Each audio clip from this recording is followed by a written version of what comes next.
All right, good day, everybody. I've been lucky enough to have the latest iteration from Campfire Audio's, the Cascade, their first over-ear, their first headphone actually, in my house for roughly 3 weeks. This model will be going out on tour tomorrow, set up by Wilgen on HeadFi, and a huge shout out and thanks for the gracious use from Will. This is his pair that's going out, and from Ken Ball at Campfire Audio. I owe them a huge debt of gratitude for allowing an extended listen to these. It's been a fabulous 3 weeks. When these came to me, they had roughly, I think Will said 133 hours. I have easily doubled that. Near as I can tell in my calculations, I probably put on between 155 and 170 hours. I'd have to go back and actually figure it out. But suffice to say that the tour, when these go out on tour, they are fully broken in. These do retail for $7.99. Many people have already purchased them, and they have gotten good reviews. I know Expat had just put his review out. Will had his review out. Others have theirs, and then the customers are getting these to positive results. All right, first thing I noticed is when I took it out of the box is it's the typical rectangular Campfire Audio box. I had a pair of Novas, which I sold. I now have a pair of Jupiters, but this is the typical Campfire rectangular case, and I absolutely love it. Of course, it's bigger with this than it would be with the IEMs. Zippers, top notch, top quality. I don't know if yep, there you go. Campfire Audio logo on it. These zippers are beef. And you open it up, and of course you get the faux sheepskin lined item. I think that's just top class, and I love it. They're cradled like a babe in sheepskin. Well, inside of it, what I found, I'll move the DAPs out of the way right now, came with 2 envelopes. This envelope is empty. It had the cable in it. It is just a plain black envelope, and I think the reasoning here, Campfire believes in putting their money into this, and they don't want to worry about these. And then, to be honest, how often are the cables going to be back in there? So there you go. And in this one, some interesting items. I'll highlight these the best I can, but I will put a disclaimer. A couple of little brochures, and then what looks like a ticket, but it's the warranty ticket. This is this is serial number 802. You take that and you send it in. Well, let's see, this one. This one is just a basic guide. You can get it from the website too, and it lists all sorts of stuff. There's the specs on the back, 42 millimeter beryllium driver, and Campfire does specify that it takes a long burn-in. So most people have been noticing a difference between 100 to 150, then 150 to 200. I know Expat did his below, I believe, 200, and then above 200. I will get to that in a minute. The next one, it comes with 4 filters, and these filters are separated by the pore size in those. We've got a 1T, a 2T, a 3T, and a 4T. And it goes from the small size of, 7 micrometers, all the way up to 10 to 12, and then the biggest, 15. I'll be honest, these came, I think Will had the 10 on there. I liked them. They say the smaller the pore size, the increase in the mids and the bass. So, running these, I ran these for probably 90% of the time. I ran these for about 5%. It's actually about 87. These for about 5%, and I've run these the last 7 or 8% of the time I had it. I can't really tell a difference, but I did note a slight increase in bass with these versus this. Those with better ears, I do have high-end hearing loss. Those with better ears will be able to discern the difference in those. And just to give you a real quick look, they come in a little thing. It's like a sticker packet. You peel the sticker back, and then you put these on each side of the earpiece. Well, here it is. The cable, as I understand this, I think this is a standard Sennheiser or AKG hookup. It comes with standard with a 3.5 not ALO, Campfire Audio Litz cable, which is a very good cable to start with. It is soft. It does tangle a bit, just a bit, not very much, and not enough to worry about it. Good strong cables. There is a notch, so all you got to do is you put it in there and you twist. Left is blue, red is right. Well, these are the headphones. The big thing about these is, well, let's go ahead and take the cable off since we don't need that anymore. Very easy to take off and fold up once you're done. The big thing about these is they're portable. These make a very nice portable unit. I did take these with me on a business trip. These fit inside my carry-on quite well, and they're just protected, just really nice. Not as portable as, say, my V-Modas, my Crossfade 2 wireless, which I got specifically because they're portable and they're wireless. I can run them Bluetooth, but you can run a cable with these too. I like that. It folds quite nicely. Stainless steel hardware there, which makes for very nice. It's solid. I know with my Focal Elir there's more play there, but I think that's by design. These rotate approximately a little bit less than 90 that way and about 20 degrees that way. And then vertical adjustment is not bad. Okay, rectangular. I did have trouble. I think people with bigger ears are going to have trouble with these. They're our over ear. I also think that people will have some trouble with the clamp pressure. That's one of the big things I got. That said, I could still listen to this for long periods. We're talking a few to several hours at a time with only a minor break. Without a hat on, I had 3 notches out. With a hat on, I would run 4 notches. Campfire Audio logo up top. This is just a pleather. I do wish there was a little bit thicker here. That's one thing I like. I'll compare it a lot to my Focal Elir. There's more padding here. There's also more padding on my V-Mode and my Crossfades. I wish that there was a little bit more. These do clamp fairly tight, but it's a fairly wide fit here. There is a little bit more. From there to there, all the way across, there's more padding. All right, what's kind of cool is that the pad comes off. It's held by a magnet, and it's very easy to take off. Now, if you look, there's the driver. This one I did note sits up a little bit higher than this one.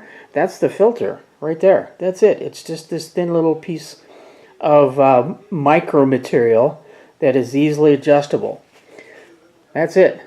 And I had my somebody else mentioned, they're like, seriously, that's it? And I had my doubts about it until I put it on. It's not going anywhere. There are two knobs, I don't know if you saw them, one here and one here, on this, which go into 2 notches on the cup themselves. It's not going anywhere, as I would expect. Top quality fit and finish, as I would expect. To me, that's a huge trademark for Campfire Audio. Their build, their fit and finish is top quality. That is matte, and a lot of times with matte, you get a lot of fingerprints. I don't have any.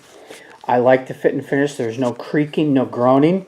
I will say that once I get my Elirs on, if I adjust them a little bit, there is some creak and groan to them. So I think that's a positive here.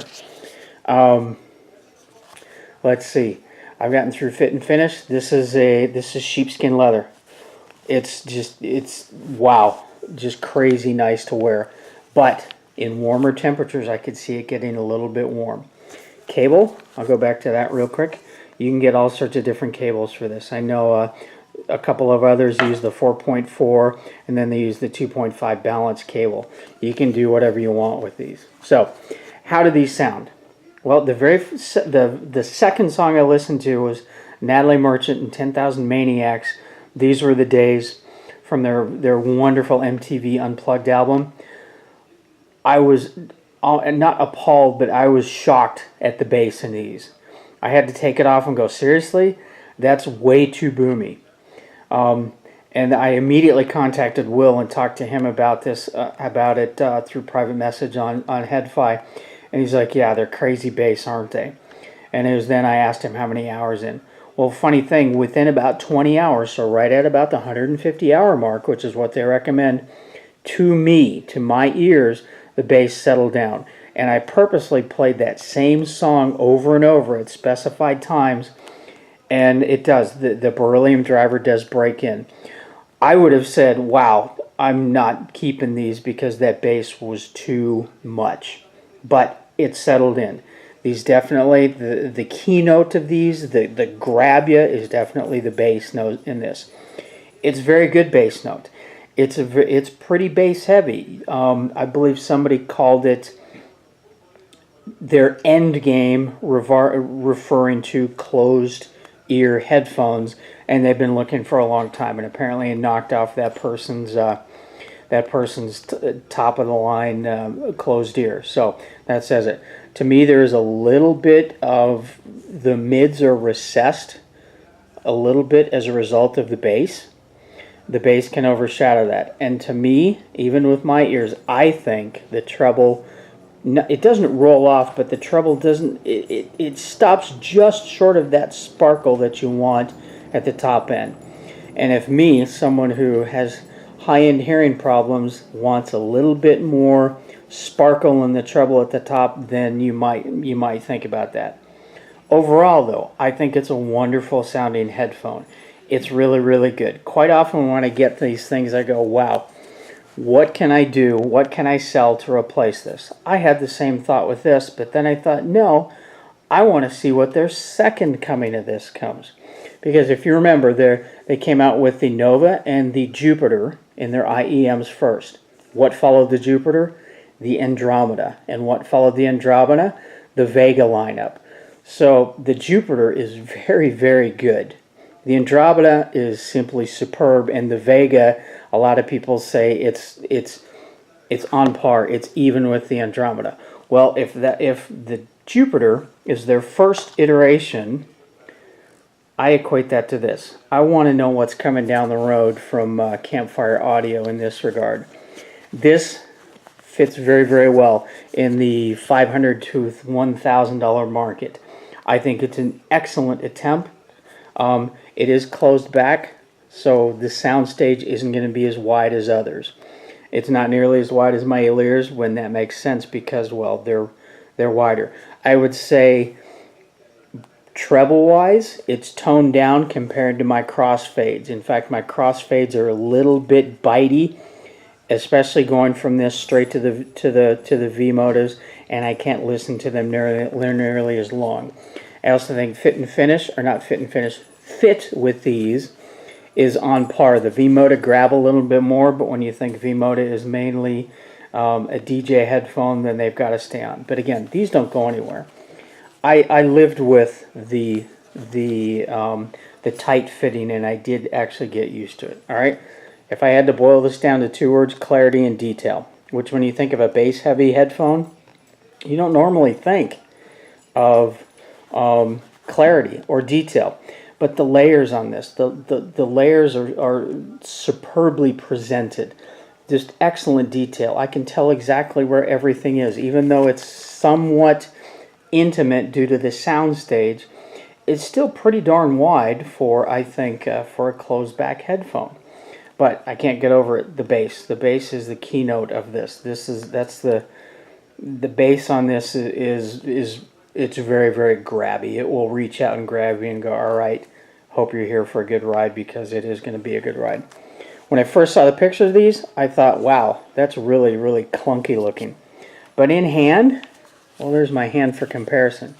They're not nearly as big as I thought they'd be. I have a fairly average size hand. It's a good fit. I thought these were, from the pictures, I imagined them being huge. They're not. Good, decent size. They're portable. They fold up nicely.